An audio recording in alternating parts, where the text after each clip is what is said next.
So let's say you want to do some research on a ticker. So let's say you were looking at Tesla. You can go open up searchcenter, and I have this engine here installed on Google Chrome. And if you type in a ticker and then press all, what ends up happening is you have a whole bunch of tabs that open on different websites that is just strictly about Tesla. So here, I have information about Tesla on Finviz. I can look at the short float. I can look at the market cap. I can look at analyst ratings. I can look at news, even here, what other people are saying. And then you can see insider trading on Tesla. So that's, Finviz is a really good website that I like to use. And then the other website that I use is bar chart. So this tells you a lot of information about the options chain.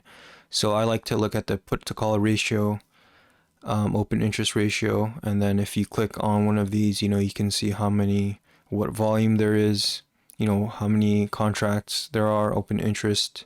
You can look at the IV, and then I like to use Stocksera as well, just to look at the FTDs, which are failure to delivers. And these ones that are highlighted in red, those ones are significant. Those are significant FTDs. So if you read up here, the FTDs go by the T plus 35 theory. So as quoted from the SEC, if the FTD position results from the sale of a security that a person is deemed to own, and that such person intends to deliver as soon as all restrictions on delivery have been removed, the firm has up to 35 calendar days following the trade date to close out the failure to deliver position by purchasing securities of like kind and quality. And in the event of FTD surges, so for example, an FTD quantity more than 1 million / more than 90th percentile of FTD amount, and at least 100K FTD for stocks that are heavily shorted, such as AMC and GME, on the T plus 35 date, stocks might experience a surge in price action. So there's more information about FTDs in this Reddit post if you click that link. So now, those significant FTDs are usually, it tells you what the date is. So for Tesla, you might have experienced a surge in price here, a surge in price here, and a surge in price there. So, and Stocksera is really good too, because you can look at other things as well, right? You can look at the chart, you can look at some statistics, you can look at insider trading, you can look at news sentiment as well. This is just taking a while to load, so it tells you if something is bullish or bearish. So I believe red is, bearish, green is bullish, and then you can even look at Google Trends. So Stocksera has like everything, man. Even SEC filings, major holders, institutional holders, mutual fund holders. You can look at everything here. Stocksera is such a good website to use. What else? We have iBorrowDesk. So it shows you how many shares are available to short. But keep in mind, this number here, just take that with a grain of salt, because I think they only refer to one broker, and we know that there's a whole bunch of brokerages, right? Like you have Fidelity, TD, you have Centerpoint, you have a bunch, so just keep that in with a grain of salt. And again, you can see the borrow fee percentage. And then I like to use Fintel. So it tells you, pretty much the same thing. You can find the same thing on all these other websites, but sometimes I just like looking at this. Shows you dark pool volume. You can do insiders, short interest. There's a whole bunch of stuff here that you guys can explore. And then I also use Open Insider. So it shows you the insider transactions. And usually with this, what I like to see is directors or CEOs, CFOs buying. So for Tesla lately, we've had a lot of selling, right? S is sell. And yeah, it's just been a whole bunch of selling. But, again, it depends on the stock, right? Tesla, in my opinion, I'm a Tesla bull. So if I see Elon Musk selling, I don't really care. Like, I know his stock is a good stock. I know Tesla has a great future, in my opinion. So if I see a CEO like him selling, I don't really care. I'll take his shares. Fuck it. But then again, if you see like selling on a speculative stock, I'm not gonna touch it because selling is a bearish indicator. But on the other hand, for speculative stock, if you see someone buying, like a CEO or insider buying into their own stock, then yeah, that's bullish. So I think skills might show here with skills. Let's just see. Yeah, so here like a director purchase. That looks, that's bullish. That looks good. Obviously, you had some selling here before. That's not a good look. Even some selling here too. But as of recent, we had some insider purchases, and we know that skills is a speculative stock. And then we can look at well wisdom. You have hedge funds. You can see a whole bunch of 13F stuff. You can see here, what funds are holding Tesla. And then as we progress with my tabs over here,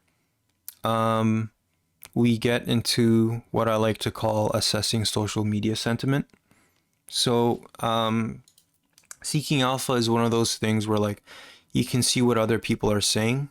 There's a lot of people who write blogs and blog posts and stuff, and you can read up on what they think. And then there's some news here as well. And then I go on to Yahoo. I actually use this for the comments, just because I like to see what other people are saying. So obviously, you're going to have some spam. Sometimes you're going to have some comments that are just, ridiculous. Like tomorrow's open, 3,000. I don't think Tesla is going to go up to 3,000. But, sometimes people will post some good due diligence that I like to read about. Sometimes I'll go to like the top reaction and, I'll see what other people say. So for example, oh, Tesla has filed Form 4 for Elon Musk, blah, blah, blah, blah, blah. So some comments are good. So it helps you assess social media sentiment just from comments. And then I like to look on YouTube just to see, what people are talking about for that. And then I like Twitter as well. So again, you might get some things where like, you have some bots posting about a certain ticker. You can go to top, see what else people are looking at. And then I like to go to Reddit as well. You can look at the past week. You can look at the past 24 hours about this stock. And then I like to look at Google Trends. I like to look at the interest over time. Interest by region, I don't really care about. It's mostly this here. So that's what I use to quickly look for information about a stock, and I use searchcenter for that. It's a Google Chrome extension. So the way you download that is just go on Google and search searchcenter extension, and then it's just going to be this first one here. So it's by angryturtle.net. So that's how you download searchcenter. And once you have it, you will have to configure everything. So to add an engine, you press plus engine. So for example, if you wanted to use FinViz, someone give me a ticker name. We'll use something other than Tesla. Maybe someone comment a speculative ticker in the chat. Okay, AGC. So we'll put AGC here. You have a whole bunch of information on FinViz. But anyways, you would highlight here, copy that. I'll say the engine's name is FinViz. and then you're gonna paste the search URL. Okay, and then I'm just gonna paste this here just so I can get an image for it. So we're gonna do finviz.com/favicon.ico, and that'll give me like the picture for that specific engine. And then now we replace the ticker name with searchcenter. So I'm gonna add that here. So then now it's right over here, but I'm gonna rename it as stream, just as an example here, because I'm probably gonna delete this later. So then now that we have that set up, if we were to search another ticker, so for example, someone said TLRY, I'm gonna type TLRY, and then I'm gonna click this. See, and it took me all the way to Finviz. And then now, if you wanted to make a group, so for example, how in the beginning we searched for Tesla, I just went here, or actually just do Apple this time, and then I press all of the tabs open for every single engine, and it just saves you a whole bunch of time. You can look through all of this information very, very fast. It's like right there for you at your disposal. So now the way to set that up is you go to options, manage engines, and then you're gonna press add group. So for example, you can type all and then save. So you can type whatever so now that you have this group, you can put it in here, you can put this in here, you can put that in there, you can just drag it. And then that'll be your all. So right now I have 4 different things in it. So if I search something up with that, using that, so let's do what ticker should we use? We'll do we'll just do EGC again. So then I'll put all. So since I had 4 things, I'll have 4 tabs. You'll have access to my engine if you want. And the way to get access to my engine, hold on, I'm just going to delete this real quick. Oh no, yeah, okay, I deleted it. Okay, I thought I deleted something else by accident. Okay. Unless I did. If I did, that's fine. Okay.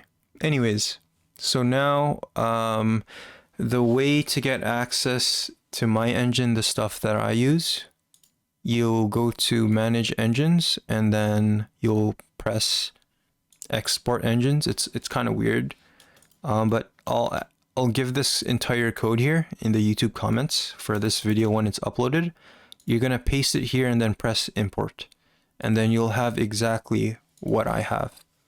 So hopefully that's gonna be helpful for you guys, and you know, it allows you to do quick search or quick due diligence, looking at the data, looking at the social media sentiment in one click, which I really like. And you know, all credits to DFV. If it wasn't for him, I wouldn't have known about searchcenter, and you know, this is something that he uses. And yeah, so if you use this, especially I think social sentiment is a valuable tool because it allows you to know if you're going to be early in something or too late on a play.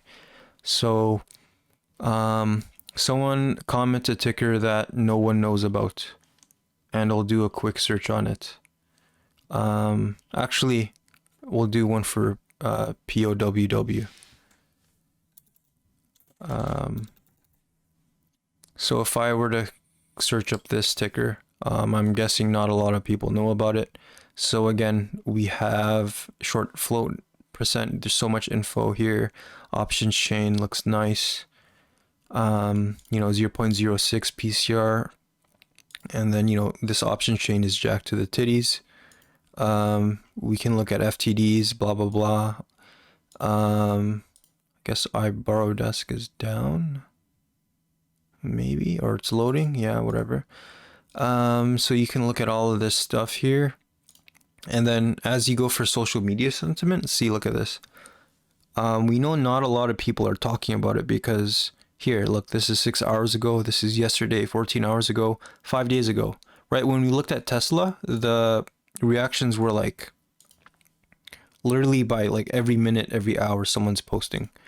For here, like not a lot of people are saying anything. Like, look, these amount of comments and the rest were yesterday, 2 days ago, right? So this is early. Not a lot of people know about it. No one has even made a YouTube video about it. Like, look at this Pokemon trainer montage. Like, come on. Like, what? And then Twitter, 2 hours ago. So there's some chatter about this on Twitter, but not a lot, right? Look, November 9th already. So, not a lot of chatter. And then on Reddit, we can see the past 24 hours, see, look, only 2 posts about it within the past 24 hours. And then interest over time, we can see that it's increasing from 13 to 36. So yeah, you can use this to judge social media sentiment if you aren't using it. I think it's a good tool, especially as a retail investor. Use everything free that's at your disposal. So yeah, so it'll be in the YouTube description about that code that you got to import. It seems like it's pretty long, but you'll all have access to it. Any questions about Search Center? Let's just see. Firefox, I think there's a Firefox version of that extension.